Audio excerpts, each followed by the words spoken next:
Hey, what's up? This is Kevin from Kevin's Barbecue Joints, and this tour is with Daddy Duncan's Barbecue in Katy, Texas. I've known the owner, Randy, for a long time, and it is so cool to see this tour. He is currently at the Turquoise Acres Ranch, so you see that, and it's beautiful on Saturdays and Sundays from 1 to 5 p.m. He does sell out, so make sure that you're there on time. And there is a line he talks about that.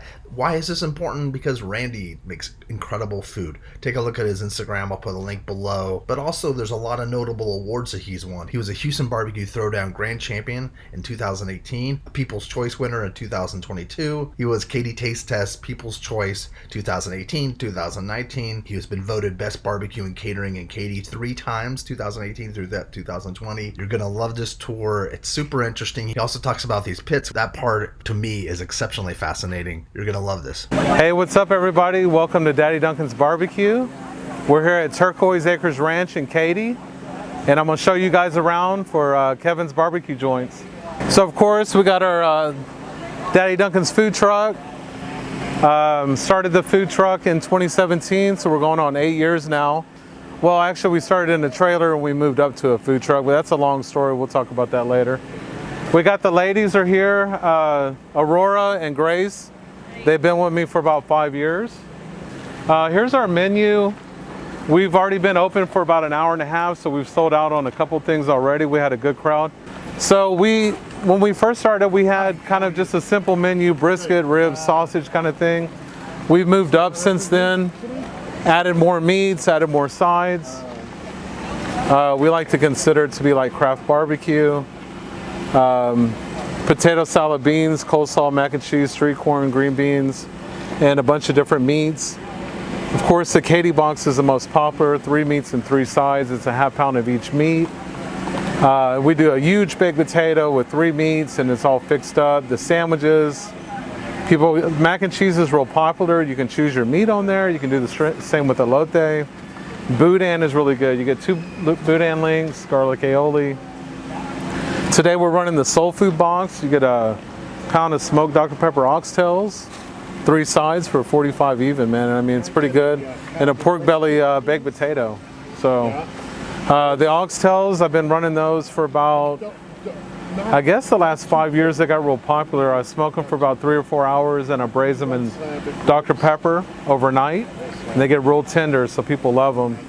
Of course, the price has shot up, about 12 bucks a pound right now. It's ridiculous, but they'll come out all day long and we're gonna sell out on those for sure, you know? So this is the food truck. It's done me good, man. You know, you can see some of the photos and stuff, and we won Best of Katy a few times, and of course the barbecue throwdowns and stuff like that with HOU, and kind of put us on the map with Katy and stuff. What are the sides? And it's nice and comfy in there. There's air conditioning, but when it's 100 out, it's about 125 in there. I mean, that's just how it goes, you know? Of course, we have our regulars that have been coming since we first opened, and when we were underneath a little tent, doing the wrestling matches and stuff like that, making Frito pies and chopped brisket sandwiches, and now we're considered one of the best in Texas, man. I mean, seriously, people come out every single weekend religiously. But I'll show you guys around. So that's the food truck. Over here I got a couple pits that my grandfather built back in the 80s. I think this one was built in 85. I remember being a kid watching him build this. He was a fabricator, so he was always doing welding and stuff like that. And I didn't originally have this pit, but his best friend was 95 years old. He had this pit. It still looked like brand new. He reached out to me after my grandfather had passed, and he said, hey, you want to buy that barbecue pit? And I said, well, hell yeah, I'm going to come get it. And even though he was 95, he put new wheels on it, painted it, and it looks just like it did whenever it was built in 85. So it's pretty badass to have it, you know? And also this one, and this is an offset smoker, you know? 1985, man, that's pretty damn good to make in your driveway. And then he built this one for me, and this is a direct heat pit. So I actually started on this. I started the business on this. I did briskets on this. You could fit about 8 to 10, you know, 4 or 5 on each side. I would do pork butts. I would pull those off, and then we moved to whole hogs, so I can do 110-pound whole hogs on each side of this pit. And when my grandfather originally built this, it didn't have the top to it. And even though he was sick, he was like, I'm going to finish the top and you can do barbecue. But I was like, well, man, I'm in University of Houston to be a chef. And he's like, you'll see what's up with the barbecue. I mean, I grew up around it. He did it for 40 years, you know, him and my grandma. So that's what ended up happening. But yeah, this has been a beast, man. I've had this for a long time. So glad to have these in my arsenal. But over here, of course, I have my 1,000-gallon pit. But over here, so I have my 1,000-gallon pit. The owner, Cody, he built a covering for me so I could stay out of the rain, out of the sun. And man, it's been really nice. This was the first pit built by HDM Smokers, belonged to some friends of mine.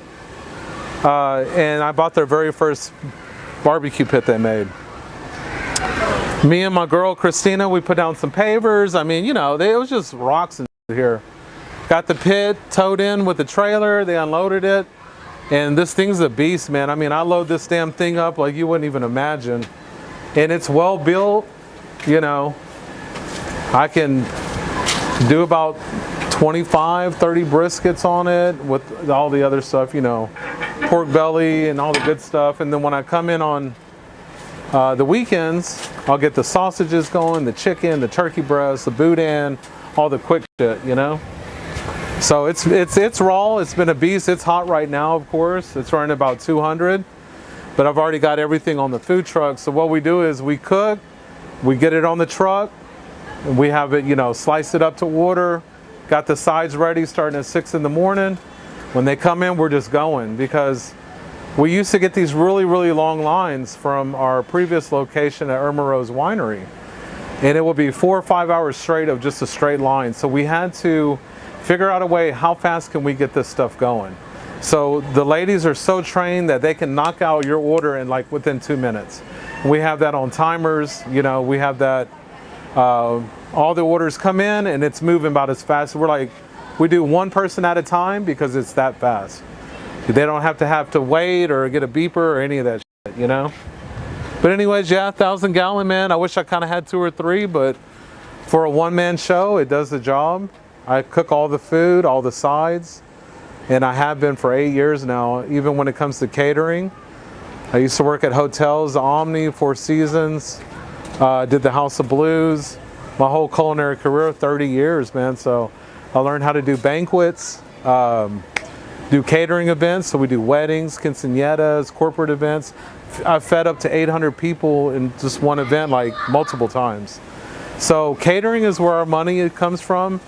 But my food truck is my passion, man. That's my restaurant on wheels, you know? And I don't want a restaurant. I like the flexibility of a food truck. When I want to take a couple weeks off, so I can do, forget what they call it right now, but it's like mini retirements or whatever they call it. It's a millennial thing, even though I'm a Gen X, but you know what I mean. So we always have a lot of stuff going on. As you can see behind us, we have a full venue.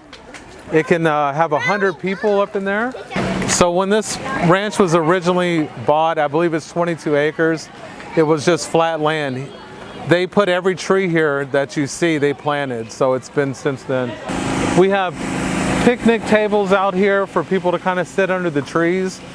And if you can see, I mean, it's like a 20-degree difference cool if you're not in the sun under these trees. So this will be pretty packed up, you know, like people chilling here, eating and stuff. They have this public restrooms. They're pretty cool, actually. They got AC inside.